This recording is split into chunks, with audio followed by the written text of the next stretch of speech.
ہم وہی کہیں گے جو ہمارا دین ہم کو بتاتا ہے.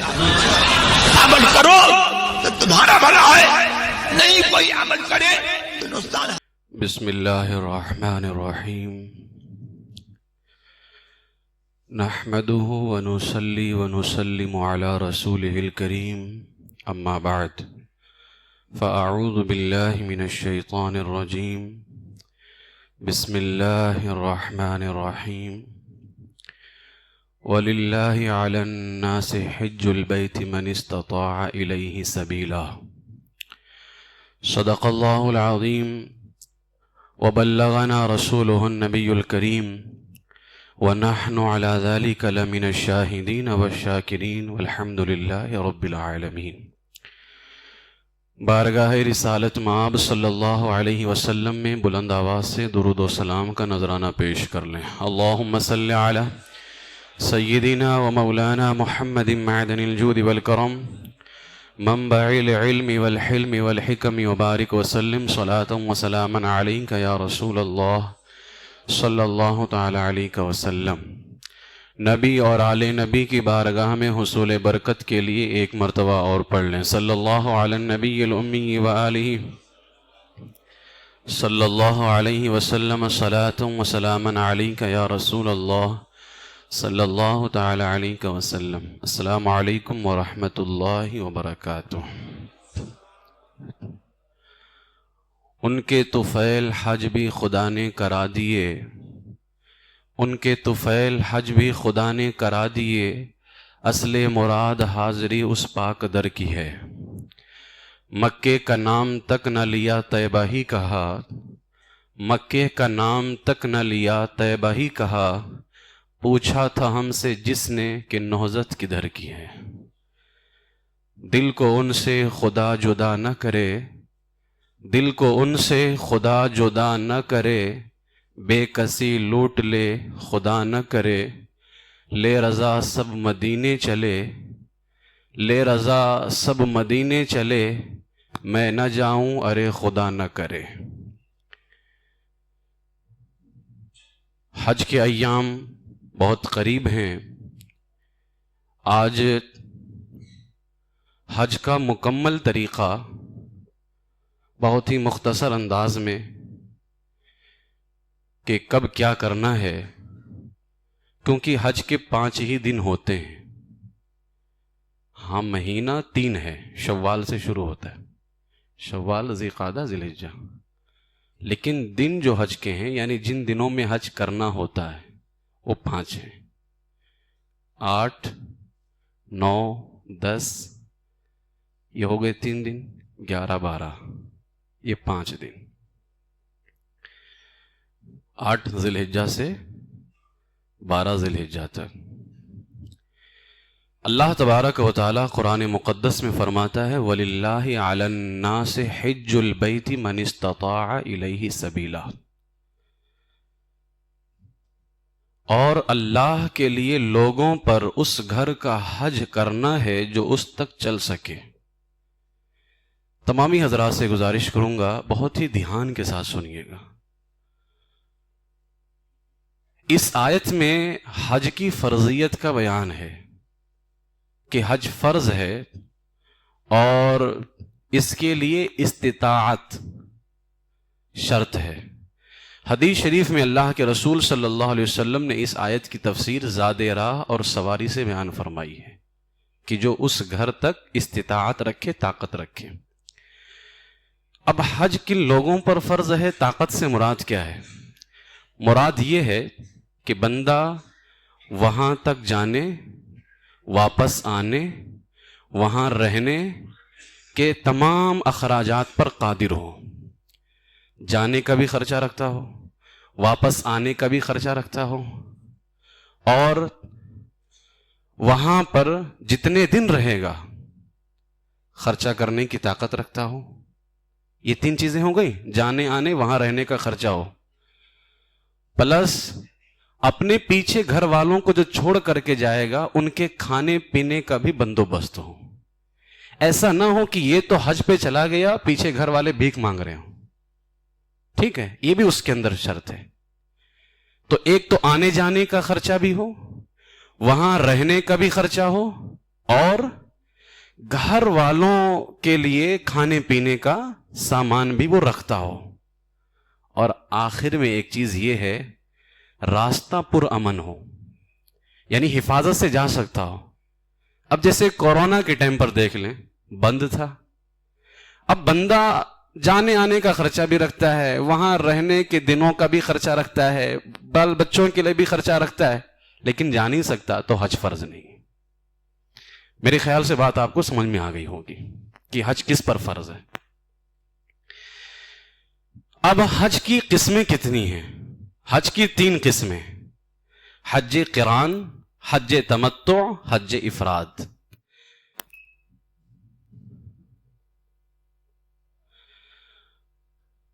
حج قران، اس میں حج اور عمرہ دونوں کا احرام ایک ساتھ باندھا جاتا ہے، ٹھیک؟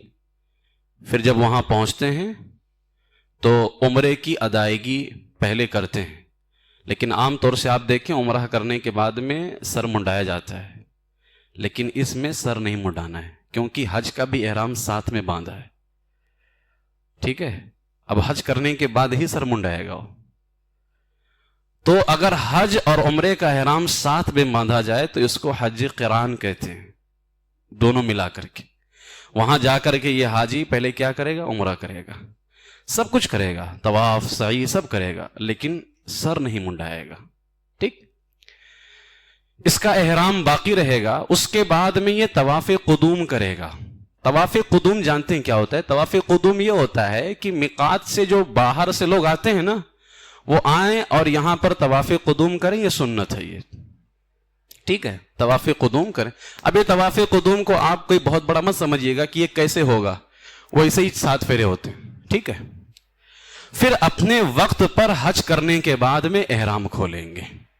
یہ وہ حاجی ہے جو حج اور عمرہ دونوں کا احرام ساتھ میں باندھے۔ ایک ہے حج تمتع۔ حج تمتع، اچھا حج قران کرنے والے کو قارن کہتے ہیں، یعنی حج کرنے والا قارن، جو عمرہ اور حج دونوں کا احرام ساتھ میں باندھے، اس کو کیا کہا جاتا ہے؟ قارن۔ حج تمتع، اس میں صرف عمرے کا احرام باندھا جاتا ہے، اس حج میں صرف عمرے کا احرام باندھا جاتا ہے، وہاں جاتے ہیں، عمرہ کرتے ہیں، سر منڈا کر کے احرام کھول دیتے ہیں جیسے عام طور سے عمرہ کرتے ہیں۔ لیکن اب یہ بندہ کیا کرے گا؟ اب وہاں جب تک ہے چاہے تو عمرہ کرتے رہے یا طواف کرتا رہے، کوئی مسئلہ نہیں، ٹھیک ہے؟ عمرہ کرتا رہے یا طواف کرتا رہے۔ پھر 7 یا 8 ذوالحجہ کو حج کا احرام باندھے گا۔ یہ حاجی کیا کہلاتا ہے؟ متمتع، یعنی حج عمرہ دونوں کر رہا ہے، لیکن ایک ساتھ اس نے یہیں سے نیت نہیں کی ہے دونوں کی، بلکہ یہاں سے عمرے کی نیت کی، اور جب وہاں پہنچا تو 7 یا 8 تاریخ کو کس کی نیت کی؟ حج کی نیت کی۔ اس کو کہتے ہیں متمتع۔ متمتع کا معنی ہوتا ہے فائدہ اٹھانے والا۔ تو مہینہ حج کا تھا لیکن اس نے عمرہ بھی کر لیا تو فائدہ ہو گیا اس کا۔ حج کی تیسری قسم ہے حج افراد۔ حج افراد، اس میں صرف حج کا احرام باندھا جاتا ہے، صرف حج کا احرام باندھا جاتا ہے، اس میں عمرے کا احرام نہیں باندھا جاتا، نہ یہاں سے حج عمرہ ساتھ میں، نہ یہاں سے صرف عمرہ۔ حج افراد کے اندر صرف حج کا احرام باندھا جاتا ہے۔ آفاق کے باہر سے آنے والے حاجی، آفاق کس کو بولتے ہیں پتہ ہے؟ آفاق کہتے ہیں جو 5 میقات ہیں نا، یعنی ان جگہوں سے اگر کوئی حرم میں جائے گا تو لازم ہے کہ وہ احرام باندھ کر کے جائے، اس کو آفاق، یعنی آفاق سے باہر جو میقات۔ آفاق کہتے ہیں دنیا کو، آفاق کہتے ہیں پوری کائنات کو۔ تو اب جو میقات سے باہر سے آنے والے ہیں ان کو کہا جاتا ہے آفاقی، ٹھیک ہے؟ ان کو کیا کہا جاتا ہے؟ آفاقی۔ حج آفاق کے باہر سے آنے والے جو ہے یہ طواف قدوم کریں گے۔ طواف قدوم میں نے وہی کہا کہ باہر سے یہ آیا ہے تو سنت ہے طواف قدوم کرے۔ اس کے بعد حج تک احرام میں رہیں گے، حج کے بعد اپنے وقت پر احرام کھولیں گے، ٹھیک ہے؟ یہ حج افراد کرنے والا ہے۔ حج قران، جس میں دونوں کا ایک ساتھ باندھا جاتا ہے احرام، حج عمرہ، اور حج تمتع، یہ جس میں صرف عمرے کا احرام باندھا جاتا ہے. اب دیکھیں حج قران جس میں عمرہ حج دونوں ساتھ میں باندھا جاتا ہے, اور حج تمتع اس میں صرف عمرے کا احرام باندھا جاتا ہے. یہ باہر سے آنے والوں کے لیے. مکے میں رہنے والے حج قران نہیں کر سکتے کیونکہ اس میں عمرہ بھی ہے, وہ عمرہ نہیں کر سکتے.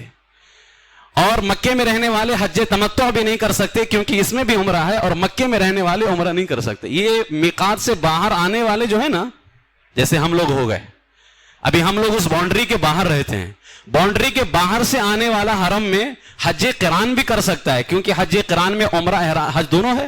حج تمتع بھی کر سکتا ہے کیونکہ اس میں عمرہ ہے. حج افراد وہ بندہ صرف کر سکتا ہے جو یعنی جو حرم کے اندر رہتا ہو, ٹھیک ہے, وہ صرف حج افراد کر سکتا ہے. ہم لوگ حج افراد بھی کر سکتے ہیں, باؤنڈری کے باہر رہنے والے تینوں حج کر سکتے ہیں, لیکن باؤنڈری کے اندر رہنے والے صرف ایک حج کریں گے جس میں صرف حج کا احرام باندھا جاتا ہے, عمرے کا احرام نہیں باندھا جاتا ہے. تو وہی کہہ رہے ہیں حج قران اور حج تمتع میقات کے باہر سے آنے والوں کے لیے ہے, اور حج افراد میقات کے باہر سے آنے والے یعنی میقات سے باہر سے آنے والے اہل ہل ہوں یا اہل مکہ ہوں, یعنی وہ چاہے باہر کے رہنے والے ہوں یا اندر کے رہنے والے ہوں, دونوں حج افراد کر سکتے ہیں. خلاصہ کیا نکلا پتہ ہے؟ خلاصہ یہ نکلا حج کی ایک صورت یہ ہے کہ آپ حج عمرہ دونوں کا احرام ساتھ میں باندھیں. حج کی ایک صورت یہ ہے کہ آپ صرف عمرے کا احرام یہاں سے باندھیں, وہاں جا کر کے 7 یا 8 تاریخ کو حج کا احرام باندھیں. اور حج کی ایک صورت ہے کہ جس میں صرف حج کا احرام باندھا جا سکتا ہے. میقات کے باہر رہنے والے تینوں احرام باندھ سکتے ہیں, چاہے تو حج عمرہ دونوں ساتھ میں یا صرف عمرے کا یا حج کا, لیکن جو اندر میقات کے رہنے والے ہیں وہ صرف اور صرف حج کا باندھ سکتے ہیں, وہ عمرے کا نہیں باندھ سکتے. عام طور پر ہمارے ملک سے جو حاجی جاتے ہیں وہ حج تمتع کرتے ہیں. اس کی وجہ یہ رہتی ہے کہ حج تمتع میں اگر وہ حج کا احرام باندھ لے گا, اب حج سے اگر 10 دن پہلے چلا گیا تو پابندی نافذ رہے گی, 10 دن تک پابندی کرتا رہا. ابھی حج کرنا ہی نہیں ہے لیکن پابندی شروع ہے. حج قران بھی نہیں کرتے کیونکہ حج قران میں بھی ہے کہ عمرہ تو کر لے گا وہاں جا کر کے, لیکن ابھی سر نہیں مڈائے گا اور شرطوں میں ہی باقی رہے گا, یعنی اس پر شرطیں نافذ رہیں گی. تو یہ تھوڑا بھاری پڑ جاتا ہے کہ 10-12 دن پہلے اگر پہنچ گیا تو شرطیں نافذ رہتی ہیں. عام طور سے ہندوستان, پاکستان یا اس طرح سے لوگ جو باہر سے آتے ہیں وہ حج تمتع کرتے ہیں, یعنی عمرے کی نیت یہاں سے کر لیتے ہیں, وہاں پہنچتے ہیں, عمرہ کرتے ہیں, سر چھلاتے ہیں, احرام سے باہر, پابندیاں ختم, پھر 7 یا 8 ذو الحجہ کو وہ حج کا احرام باندھ لیتے ہیں. تو اس طرح سے ان کے لیے آسانی ہوتی ہے. ٹھیک ہے, ایک اہم مسئلہ یہاں پر یاد رکھ لیں, 2 جگہ 15 دن ٹھہرنے کی نیت ہو اور وہ دونوں جگہیں مستقل ہوں, جیسے مکہ شریف اور مینا شریف. ٹھیک ہے, یہ دونوں جگہیں ایک مستقل جگہ ہیں, مکہ ہے مینا ہے, ٹھیک ہے, مینا میں بھی رکنا ہوتا ہے, تو دونوں جگہیں مستقل ہیں مکہ مینا. تو اگر 15 دن ٹھہرنے کی نیت ہو تب تو بندہ مسافر نہیں ہوگا, لیکن اگر 15 دن سے کم رکنے کی نیت ہے تب بندہ مسافر کہلائے گا. ٹھیک ہے, تو ایسی صورت کے اندر اگر آپ مکہ شریف ابھی چلے گئے اور ابھی آپ کو مکے میں 15 دن کم سے کم رہنا ہے, یعنی ابھی حج کا دن آنے میں, کیونکہ 8 ذو الحجہ کو ہی مینا جاتے ہیں, ٹھیک, 7 ذو الحجہ تک آپ کا 15 دن مکے میں ہو رہا ہے, یعنی اتنے جلدی آپ چلے گئے کہ ابھی 15 دن مکے میں رہیں گے, پھر 8 کو مینا جائیں گے, تب تو آپ پوری نماز پڑھیں گے جب تک مکے میں رہیں گے. جب مینا جائیں گے تو وہاں آپ جو ہے قصر کریں گے. لیکن اگر ابھی 15 دن مکے میں بھی نہیں رہنا ہے, یعنی ابھی 8 ذو الحجہ کو 6-7 دن باقی ہے یا 10 دن باقی, آپ مکے چلے گئے, ابھی 15 دن مکے میں رہنا ہی نہیں ہے, اس سے پہلے ہی آپ کو مینا جانا ہے, پھر وہاں سے عرفہ, پھر مزدلفہ, پھر مینا جانا ہے. تو ایسی صورت میں مکے میں بھی نماز میں قصر ہے, مینا میں بھی ہے, عرفہ میں بھی ہے, مزدلفہ میں بھی ہے. دوبارہ جب مینا آئیں گے 12-13 تاریخ تک جو بھی رہیں گے قصر کریں گے.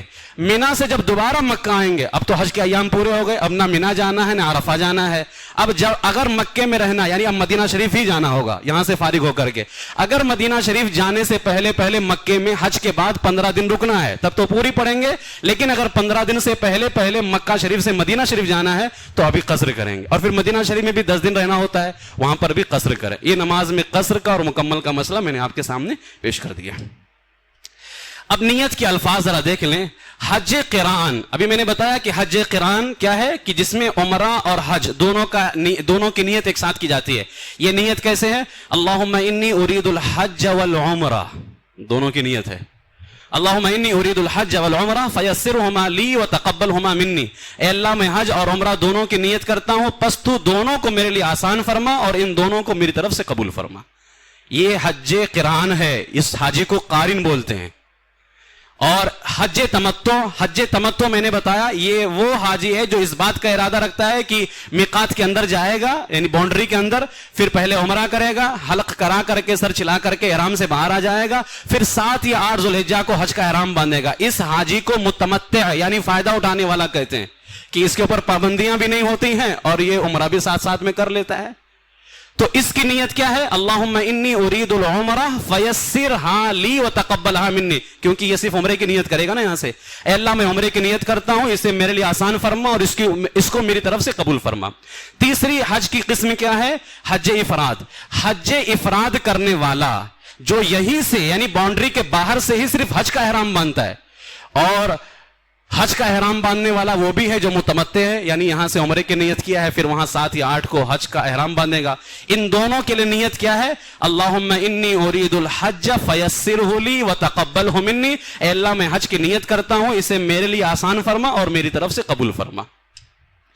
2 رکعت نماز پڑھنے کے بعد میں یہ نیت کرنی ہے. نیت کرتے ہی تلبیہ ہے، لبیک اللہم لبیک لبیک لا شریک لک لبیک ان الحمد والنعمت لک والملک لا شریک لک. یہ تلبیہ پڑھنی ہے. احرام کے لیے 1 مرتبہ زبان سے لبیک کہنا ضروری ہے. یعنی آپ احرام میں کب جائیں گے؟ اصل میں احرام لوگ کپڑے کو سمجھتے ہیں، کپڑا تو پہننا ہی ہے لیکن احرام اس کا نام نہیں ہے. احرام آپ کپڑا پہن لیں لیکن نیت نہ کریں تو آپ احرام میں نہیں ہوں گے، آپ احرام سے باہر ہی رہیں گے. تو احرام کے لیے 1 مرتبہ زبان سے لبیک کہنا ضروری ہے، اتنی زور سے کہ خود سن سکیں. لبیک اللہم لبیک لبیک لا شریک لک لبیک ان الحمد والنعمت لک والملک لا شریک لک. اچھا، اگر کسی کو یہ تلبیہ یاد نہ ہو تو اس کی جگہ سبحان اللہ یا الحمدللہ یا لا الہ الا اللہ بھی کہہ سکتا ہے. احرام تو ہو جائے گا لیکن سنت جو ہے وہ لبیک کہنا ہے. لیکن اگر کسی کو یاد نہیں ہے تو الحمدللہ یا لا الہ الا اللہ یا سبحان اللہ یہ بھی کہا جا سکتا ہے. میقات سے پہلے نیت کرنا ہمارے لیے ضروری ہے کیونکہ ہم لوگ باؤنڈری کے باہر رہتے ہیں. باؤنڈری سے باہر یعنی اس کو کراس نہیں کرنا چاہیے بغیر نیت کے. وہ پھر الگ مسئلے آتے ہیں، میں یہاں مسئلہ نہیں بیان کر سکتا ابھی کیونکہ مجھے حج کا مکمل مختصر طریقہ پیش کرنا ہے. میقات سے پہلے نیت کرنا ضروری ہے اور کم از کم 1 مرتبہ نیت کے فوراً بعد اتنی آواز سے کوئی خود سن سکے تلبیہ پڑھنی ہے. تلبیہ کیا ہے؟ وہی لبیک اللہم. ٹھیک ہے، لبیک. اب میں نے عمرے کا بتا دیا کہ بندہ اگر یہاں سے عمرے کی نیت کرتا ہے تو وہاں جا کر کے عمرہ کرے گا، سر چھلائے گا، احرام سے باہر آ جائے گا، پھر بعد میں وہ حج کا احرام باندھے گا. ٹھیک ہے.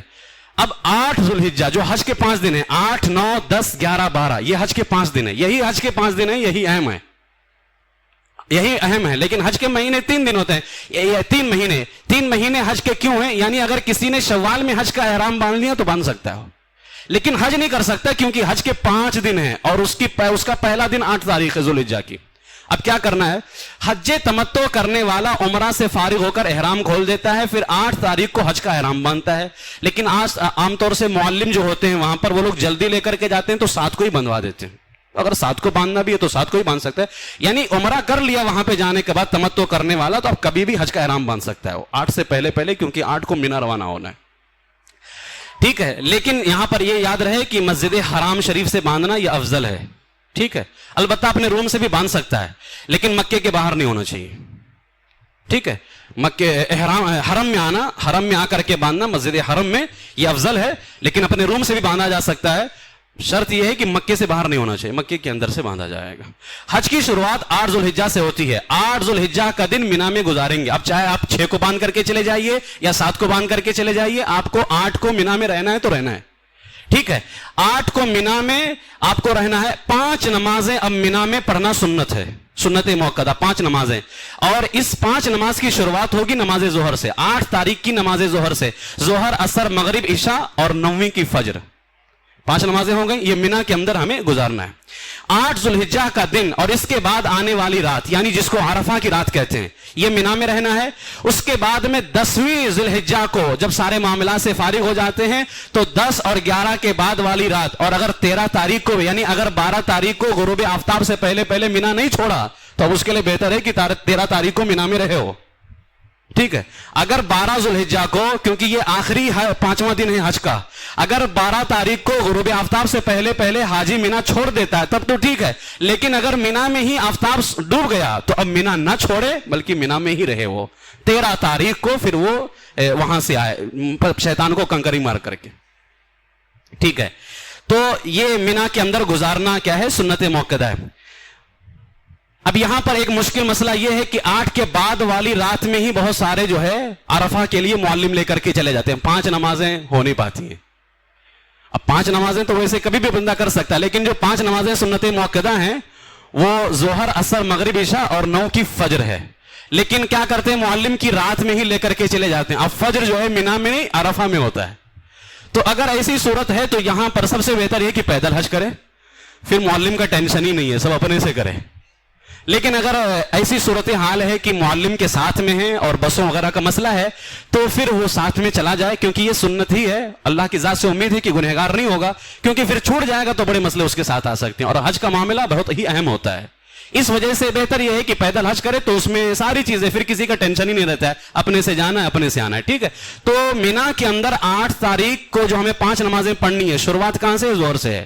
ظہر, عصر, مغرب, عشاء اور 9 تاریخ کی فجر. ٹھیک ہے, یہ ہو گیا. اس کے بعد میں ہے 9 ذی الحجہ. یہ ہے حج کا بہت ہی اہم دن, یہی حج ہوتا ہے 9 ذی الحجہ. یہ وقوف عرفہ ہے, یعنی یہاں پہ ٹھہرنا ہے اور پھر اسی دن مزدلفہ کو روانہ ہونا ہے. 9 ذی الحجہ کا دن یہ حج کا سب سے اہم ترین دن ہے, کیونکہ حج اسی دن ہوتا ہے. وقوف عرفہ یعنی عرفہ میں ٹھہرنا, یہ حج کا بہت بڑا رکن ہے. حج میں 3 فرض ہیں, 3 فرض حج میں ہیں. احرام باندھنا حج کا, اور اس کے بعد میں عرفہ میں ٹھہرنا اور طواف زیارت کرنا. یہ حج میں 3 فرض ہے, باقی واجبات ہیں, 27 واجبات ہیں. ٹھیک ہے. وقوف عرفہ یعنی عرفہ میں ٹھہرنا, یہ حج کا فرض اعظم ہے, رکن اعظم ہے. 9 ذی الحجہ کا دن عرفہ کے میدان میں گزارنا ہے. اور عرفہ میں جو ٹھہرنا ہے اس کا وقت کب سے شروع ہوتا ہے؟ ہمیں 9 کہاں پڑھنا ہے؟ مینا میں. 9ویں تاریخ کی فجر کہاں پڑھنی ہے؟ ہمیں مینا کے اندر. پھر وہاں سے نکلنا ہے, ظہر کے وقت سے پہلے ہمیں عرفہ میں پہنچنا ہے. اور یہیں سے ہمیں ظہر کے وقت سے شروع ہوتا ہے, یعنی عرفہ میں جو ٹھہرنا ہے یہ ظہر کے وقت سے شروع ہوتا ہے. اگلے دن کی فجر شروع ہونے سے پہلے تک رہتا ہے. یعنی عرفہ میں اگر کوئی ٹھہرنا چاہے تو یہ اب اس کے ایک مسئلے ہیں پھر. ٹھیک ہے. تو اگلے دن کی فجر شروع ہونے سے پہلے تک رہتا ہے, لیکن دن میں وقوف کرنا یعنی دن میں ٹھہرنا میدان عرفہ میں ایک جدا گانا واجب ہے. 9 ذی الحجہ کو سورج غروب ہونے تک یہی رہنا ہے, یعنی عرفہ کے میدان میں سورج ڈوبنے تک یہی رہنا ہے. دن میں وقوف کرنے والے پر واجب ہے کہ وہ سورج ڈوبنے تک میدان عرفات میں موجود رہے, اور رات کا کم از کم 1 لمحہ, ظاہر سی بات ہے سورج ڈوبے گا تیسے رات ہو جائے گی, تو رات کا 1 لمحہ کم سے کم عرفہ میں پایا جائے. ظہر کی نماز ظہر کے وقت میں, عصر کی نماز عصر کے وقت میں اپنے اپنے خیموں میں ادا کرنا ہے. ٹھیک ہے. وہ مسئلہ جب تھا کہ عصر کو ہی ظہر کے وقت میں پڑھ لیں تو وہ مسئلہ تھا کہ وہاں پہ سنی اماموں کا مسئلہ تھا, لیکن اب وہ مسئلہ نہیں رہ گیا ہے. تو ظہر کو ظہر کے وقت میں, عصر کو عصر کے وقت میں اپنے اپنے خیموں کے اندر ادا کریں. مغرب کے وقت تک ٹھہرنا ہے, لیکن مغرب کی نماز میدان عرفات میں نہیں پڑھنی ہے. رات کا ایک حصہ آپ نے میدان عرفات میں گزار دیا, پھر مغرب کی نماز میدان عرفات میں نہیں پڑھنی ہے, آپ کو عرفہ کا میدان چھوڑ دینا ہے. اور اس کا طریقہ کیا ہوگا کہ میدان عرفات چھوڑ کر کے آپ مزدلفہ جائیں گے. مزدلفہ پہنچ کر کے مغرب اور عشاء کی نماز دونوں ساتھ میں پڑھیں گے, لیکن مغرب کے وقت میں نہیں, عشاء کے وقت میں پڑھیں گے. اگر آپ مزدلفہ پہلے ہی پہنچ گئے, مزدلفہ یعنی مغرب میں ہی پہنچ گئے, تو آپ نماز نہیں پڑھیں گے, عشاء کے وقت کا انتظار کریں گے. جب عشاء کا وقت آئے گا مزدلفہ میں تو مغرب اور عشاء دونوں مزدلفہ میں عشاء کے وقت میں ادا کریں گے. اس کا طریقہ جانتے کیا ہوگا؟ جب آپ مغرب اور عشاء دونوں ساتھ میں مزدلفہ میں ادا کریں گے تو پہلے مغرب کی فرض ادا کریں گے, پھر عشاء کی فرض. مغرب کی سنتوں کو بھی نہیں ادا کریں گے, پہلے مغرب کی فرض پھر عشاء کی فرض, اس کے بعد مغرب کی سنتوں کو, پھر عشاء کی سنتوں, نفل, وتر وغیرہ کو ادا کریں گے. یہ طریقہ ہوگا. ٹھیک ہے. اور وقوف کا یعنی ٹھہرنے کا, اب میدان عرفہ میں ٹھہرنا ہے, مزدلفہ میں بھی رکنا ہے, تو مزدلفہ میں تو رات کا مسئلہ ہے, دن کا مسئلہ میدان عرفہ کا ہے. یہاں ٹھہرنے کا سنت طریقہ یہ کہ بغیر چھت یا ٹینٹ کے کھلے آسمان میں قبلہ رو ہو کر کے دعا کریں.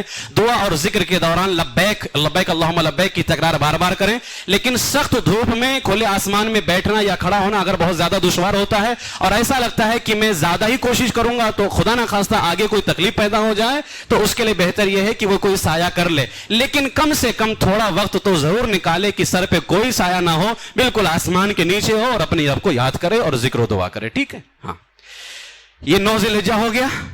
اب آپ کو 10ویں رات یعنی عید الاضحیٰ, قربانی والی رات, قربانی کا جو پہلا دن ہے 10ویں تاریخ عید الاضحیٰ کی رات, یہ آپ کو کہاں گزارنی ہے؟ مزدلفہ کے اندر. اب یہاں پر اب یہ جو رات شروع ہوئی ہے اس میں مزدلفہ میں کوئی 8 کو ہی پہنچ جاتا ہے, کوئی 10 کو, کوئی 12 اور کوئی رات کے 3 بجے. تو یہاں پر یہ جو ہے یاد رکھ لیں کہ مزدلفہ میں وہاں پہ رہنا ہے 10ویں رات کو، اور فجر کی نماز وہیں ادا کریں گے، ٹھیک ہے، مزدلفہ کے اندر فجر کی نماز ادا کریں گے، کیونکہ آپ نے مغرب عشاء پڑھ لی ہے مزدلفہ کے اندر عشاء کے وقت میں، اب فجر کی نماز وہاں ادا کرنی۔ فجر کے وقت میں مزدلفہ میں موجود رہنا ضروری ہے۔ مزدلفہ میں جو ٹھہرنا ہے نا، یہ کب ہوتا ہے معلوم ہے؟ مزدلفہ کا ٹھہرنا اس کا وقت فجر کے وقت سے شروع ہوتا ہے اور سورج طلوع ہونے تک، سورج نکلنے تک رہتا ہے۔ یعنی جو ہمیں مزدلفہ میں ٹھہرنا ہے، یہ جو واجب ہے نا، یہ کب اس کا وقت شروع ہوتا ہے؟ فجر سے شروع ہوتا ہے سورج نکلنے تک۔ اگر کوئی فجر سے پہلے پہنچ گیا اور نکل آیا تو یہ مزدلفہ میں ٹھہرنا نہیں پایا جائے گا، کیونکہ ابھی فجر کا وقت نہیں آیا۔ فجر کا وقت آئے گا تو یہاں ٹھہرنے کا وقت شروع ہوگا اور سورج طلوع ہونے تک رہے گا، ٹھیک ہے۔ مزدلفہ کا ٹھہرنا یہ واجب ہے، اس کے پورے وقت میں، یعنی فجر کے بعد، فجر کے وقت سے لے کر کے سورج طلوع ہونے تک یہ پورا وقت یہاں پہ رکنا ہے۔ اگر کوئی ایک لمحہ بھی رکا تو اس کا ٹھہرنا واجب ہو جائے گا، ٹھیک ہے۔ لیکن سورج طلوع ہونے تک رکنا، سورج نکلنے تک رکنا، یہ سنت ہے۔ مزدلفہ میں بھی خوب دعائیں کریں اپنے لیے، مسلمانوں کے لیے، ٹھیک ہے۔ اس دن اب آپ کو 3 کام کرنے، یہ قربانی کا پہلا دن ہے، آپ کو حج کا تیسرا دن ہے، قربانی کا پہلا دن ہے، 3 کام کرنے، اور تینوں کام ترتیب سے کرنا واجب ہے، تینوں کام ترتیب سے۔ نمبر 1 رمی کرنا ہے، رمی یعنی پتھر مارنا ہے۔ کیا؟ اس دن صرف بڑے شیطان کو، قربانی کا پہلا دن جو ہوگا 10 تاریخ، اس میں صرف بڑے شیطان کو 7 کنکریاں مارنی ہے اور وہ واجب ہے۔ اس دن کی رمی یعنی اس دن جو پتھر مارنے کا وقت شروع ہوتا ہے وہ سورج نکلنے کے بعد سے سورج ڈوبنے تک رہتا ہے۔ اس وقت میں آپ کبھی بھی اگر ماریں تو آپ کا واجب ادا ہو جائے گا، لیکن زوال سے پہلے، زوال یعنی ظہر کا وقت شروع ہونے سے پہلے مارنا یہ سنت ہے۔ سورج ڈوبنے کے بعد بھی مارا جا سکتا ہے، لیکن بغیر عذر شرعی کے ایسا کرنا مکروہ ہے، ٹھیک ہے۔ دوسرا کام کیا کرنا ہے؟ اس دن قربانی کرنا ہے۔ اب قربانی کس پر ہے پتا ہے؟ وہ حاجی جس نے یہاں سے عمرے کا احرام باندھا، وہاں جا کر کے حج کا احرام باندھا۔ قربانی اس حاجی پر ہے جس نے یہاں سے حج اور عمرہ دونوں کا احرام باندھا۔ ان دونوں حاجیوں پر قربانی ہے، لیکن وہ حاجی جس نے صرف حج کا احرام باندھا ہے یہاں سے، اس پر قربانی نہیں ہے، اس پر قربانی واجب نہیں ہے، مستحب ہے، کر سکتا ہے وہ حاجی بھی، لیکن جس پر قربانی واجب ہے، یہ وہ قربانی نہیں جو ہمارے یہاں قربانی ہوتی ہے مالک نصاب پر، یہ حج کے شکرانے کے طور پر ہے۔ یہ کس پر ہے؟ جس نے یہاں سے عمرے کا احرام باندھا، وہاں جا کر کے حج کا باندھا۔ اور یہ کس حاجی پر ہے؟ جس نے یہاں سے عمرہ اور حج دونوں کا باندھا، یعنی حج قران کرنے والے پر اور حج تمتع کرنے والے پر، قارن پر اور متمتع پر۔ جس نے باؤنڈری کے باہر سے ہی حج کا احرام باندھا، اس کے اوپر قربانی کیا ہے؟ نہیں ہے، ٹھیک ہے۔ اب اس دن قربانی کرنی ہوگی۔ سب سے پہلے ان تینوں میں، پھر قربانی کرنے کے بعد تیسرا کام کیا کرنا ہے؟ حلق کرانا ہے یا قصر کرانا ہے، ٹھیک ہے، حلق یا قصر کرانا ہے۔ اب ان تینوں کاموں میں ترتیب ہے۔ پہلے کیا کرنا ہے؟ 10ویں تاریخ کو بڑے شیطان کو 7 کنکری مارنی ہے، پھر قربانی کرنی ہے، پھر اس کے بعد میں کیا کرنی ہے؟ اب وہ جس نے حج کا احرام باندھا ہے صرف، اس پر تو قربانی واجب ہی نہیں ہے، لہٰذا وہ جو ہے نا حلق کرائے گا۔ تو اب جس کے اوپر قربانی واجب ہے تو پہلے شیطان کو کنکری مارے، پھر قربانی کرے، آخر میں سر چھلائے۔ اب مسئلہ یہ ہے کہ اس سال سعودیہ گورنمنٹ نے جو ہے نا یہ قانون نافذ کر دیا ہے کہ کوئی یہاں پر جہاں قربانی ہوتی ہے وہاں پر سلاٹر ہاؤس کے اندر قربانی نہیں کر سکتا ہے، اس کا پیسہ پہلے لے جاتا۔ تو یہاں پر بڑے مسئلے، پتہ نہیں قربانی کون کرتا ہے، اور پھر اس میں شرط کیا ہے؟ شرط یہ ہے کہ سر چھلانا ہے قربانی کے بعد۔ اب آپ کو سر چھلانا ہے، آپ کی قربانی ہوئی یا نہیں ہوئی اس کی خبر کون دے گا؟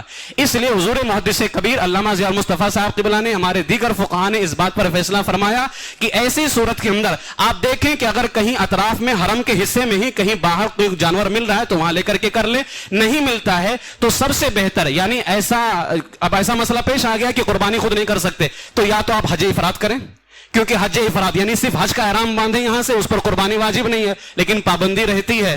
لیکن اگر حج افراد نہیں کر سکتے ہیں، آپ نے عمرے کا احرام باندھا ہے اور آپ پر قربانی واجب ہے، تو اب قربانی کب ہوگی؟ ہمیں سر بھی چھلانا ہے۔ تو علماء نے یہ فرمایا کہ ایسی صورت کے اندر آپ جب وہاں جائیں گے، ٹھیک ہے، حرم کے اندر، اور آپ نے عمرے کا احرام باندھا اور حج کا احرام دونوں ساتھ میں باندھا ہے، عمرہ کر لیا آپ نے، اگر دونوں ساتھ میں باندھا تھا تو ابھی بھی احرام کی حالت میں رہیں گے، لیکن اگر آپ نے یہاں سے عمرے کا احرام باندھا تھا، وہاں حج کا باندھا ہے، تو عمرہ کر کے احرام سے باہر آ جائیں گے لیکن حج کا احرام باندھیں گے۔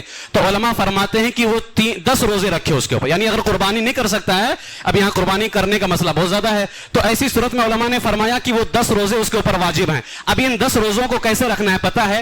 وہ 3 روزے حج کے مہینوں میں کبھی بھی رکھ سکتا ہے، لیکن شرط یہ کہ وہ احرام کی حالت میں ہو۔ جیسے آپ وہاں پہنچ گئے مکہ شریف کے اندر، آپ نے عمرہ کر لیا ہے، ٹھیک، اب باہر بھی آ گئے، اب آپ قربانی نہیں کر سکتے ہیں تو آپ کو 3 روزے رکھنے ہیں، حج سے پہلے 3 روزے رکھنے ہیں۔ اس کا طریقہ کیا ہوگا؟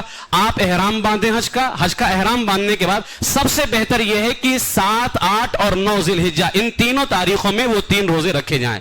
لیکن کچھ لوگ کہتے ہیں مینا جانا ہے 8 کو، پھر 9 کو عرفہ جانا ہے، کمزوری ہو سکتی ہے، آپ اس سے پہلے بھی رکھ سکتے ہیں، 5، 6، 7 رکھ لیں، آپ 4، 5، 6 رکھ لیں آپ، یعنی لیکن جو 3 روزے حج سے پہلے رکھنے، بس اتنا خلاصہ یاد رکھ لیجئے کہ اگر کوئی قربانی نہیں کر سکتا ہے، حج سے پہلے 3 روزے رکھنے ہیں حرم کے اندر، لیکن وہ تینوں روزے حالت احرام میں ہوں گے اور وہ حج کا احرام ہوگا کہ اگر آپ نے حج کا عمرے کا احرام کھول دیا تھا، اب آپ 5 کو ہی حج کا احرام باندھ لیں، حج کا احرام باندھنے کے بعد میں جو 3 روزے رکھنے ہیں 5، 6، 7 کو آپ وہ 3 روزے رکھ لیں، پھر اس کے بعد میں آپ جو ہے 8 کو مینا جائیں، 9 کو عرفہ جائیں، پھر جب جو ہے آپ کا حج مکمل ہو جائے، اب 13 تاریخ تک، کیونکہ 10، 11، 12، 13 ان 4 دنوں کے اندر آپ روزہ نہیں رکھ سکتے۔ 13 تاریخ کے بعد اب جو 7 روزے بچ گئے، کیونکہ قربانی نہ کرنے کی صورت میں 10 روزے واجب ہوئے تھے، 3 تو آپ کے ہو گئے لیکن 7 روزے بچے، تو علماء نے فرمایا کہ 7 روزے 13 تاریخ کے بعد وہاں بھی رکھ سکتا ہے، لیکن بہتر یہ ہے کہ وہ اپنے ملک واپس آنے کے بعد میں 7 روزے رکھے ہو۔ تو بہت آسانی ہے، لوگ بہت پریشان ہیں کہ اس سال وہاں گورنمنٹ جو ہے قربانی نہیں کرنے دے رہی ہے۔ میرے عزیزو، آپ کو گھبرانے کی ضرورت نہیں ہے، اللہ نے ہمیں ایسے علماء دیے ہیں جن کا احسان ہمارے اوپر ہے اور انہوں نے ہمارے مسائل کو حل فرمایا ہے، ٹھیک ہے، آپ کو گھبرانے کی ضرورت نہیں ہے۔ یہ طریقہ ہے 10 ذی الحجہ کو، ٹھیک ہے۔ اب یہاں پر ایک مسئلہ تھا، لیکن وہ جو ہے جب احرام کھولنا ہو، 2 بندے ہیں، دونوں کو احرام کھولنا ہے، تو دونوں ایک دوسرے کا حلق کر سکتے ہیں، دونوں ایک دوسرے کا حلق کر سکتے ہیں، لیکن اگر ابھی جیسے مثال کے طور پر کسی نے صرف طواف کیا، ابھی صحیح کرنا باقی ہے، تو وہ کسی کا حلق نہیں کر سکتا ہے۔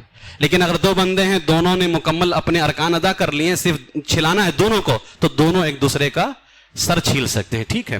اور ایک مسئلہ یہ بھی یاد رکھ لیں، طواف جو ہم خانہ کعبہ کا طواف کرتے ہیں، تو اس کے اندر ایک بات یاد رکھ لیں، جس طواف کے بعد میں سعی کرنی ہو، یعنی طواف زیارت ہو یا اور کوئی طواف ہو، اگر طواف کرنے کے بعد ہمیں سعی کرنی ہے، ٹھیک ہے، سعی کرنی ہے صفا مروہ کی، تو اس طواف کے اندر ہمیں رمل کرنا ہے۔ رمل کیا کرنا ہے؟ یعنی بہادری کے ساتھ کندھوں کو ہلاتے ہوئے چلنا ہے اور استباء کرنا۔ استباء کیا؟ یعنی داہنا کندھا جو ہے، اس کا جو کپڑا ہوتا ہے نا اوپر سے، کیونکہ یہ کپڑا تو ادھر لپٹا ہوا ہوتا ہے اور داہنے کی طرف والا جو ہوتا ہے یہ بائیں کندھے پر پڑا ہوتا ہے، تو داہنے کندھے پر جو کپڑا ہے اس کو بغل کے نیچے سے نکال، یعنی کندھا کھول کر کے رکھنا ہے اور اس کو پھر بائیں کندھے پہ ڈال دینا ہے۔ اگر طواف کے بعد جب طواف کریں گے، اگر طواف کے بعد میں سعی ہے، چاہے وہ عمرے میں ہو یا حج میں ہو، ایک مسئلہ یاد رکھ لیجئے، اگر طواف خانہ کعبہ کے بعد میں سعی کرنی ہے تو رمل بھی کرنا ہے اور استباء بھی کرنا ہے۔ استباء میں نے بتا دیا، کندھا کھولنا ہے، لیکن اگر طواف کے بعد میں سعی نہیں کرنی ہے تو نہ رمل کریں گے نہ استباء کریں گے۔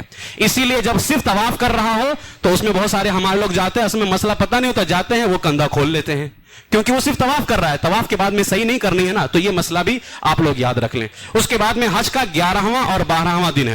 11 اور 12 ذی الحجہ کو تینوں شیطانوں کو کنکری مارنی ہے، تینوں شیطانوں کو کنکری مارنی ہے، 7 کنکریاں، تو اس طرح سے 11 کو 21 کنکریاں ہو جائیں گی اور 12 کو بھی 21، 10 کو 7، ٹوٹل ملا کر کے 49 کنکری ہو گئی۔ یعنی ایک بندے کو، ایک حاجی کو تینوں شیطانوں کو تینوں دن کا ملا کر کے کتنی کنکری مارنی ہے؟ 49 کنکری مارنی ہے، اس لیے مزدلفہ سے یا آس پاس سے 49 کنکری وہ چن لے۔ 11 اور 12 تاریخ کی رمی کا وقت جیسے ہی ظہر کا وقت شروع ہوتا ہے، اس کا وقت بھی شروع ہو جاتا ہے، یعنی 11 اور 12 تاریخ کو جو پتھر مارنا ہے اس کا وقت ظہر سے شروع ہوتا ہے، جیسے ظہر کا وقت شروع ہوگا پتھر مارنے کا وقت بھی شروع ہو جائے گا اور اگلے دن کی فجر کا وقت شروع ہونے تک باقی رہتا ہے۔ بلا عذر سورج ڈوبنے کے بعد نہیں کرنا چاہیے، لیکن وقت باقی رہتا ہے۔ جو شخص 12 تاریخ کی رمی کرنے کے بعد مکہ شریف لوٹنا چاہتا ہے تو لوٹ سکتا ہے، البتہ غروب شمس کے بعد مینا سے جانا عیب ہے۔ اگر 13 ذی الحجہ کی صبح مینا میں ہی ہو گئی، یعنی کوئی بندہ اگر جو ہے 12 تاریخ کو سورج ڈوبنے سے پہلے مینا سے مکہ آ گیا تب تو ٹھیک ہے، لیکن اگر وہاں رات ہو گئی اب لوٹنا عیب ہے، پسند نہیں ہے۔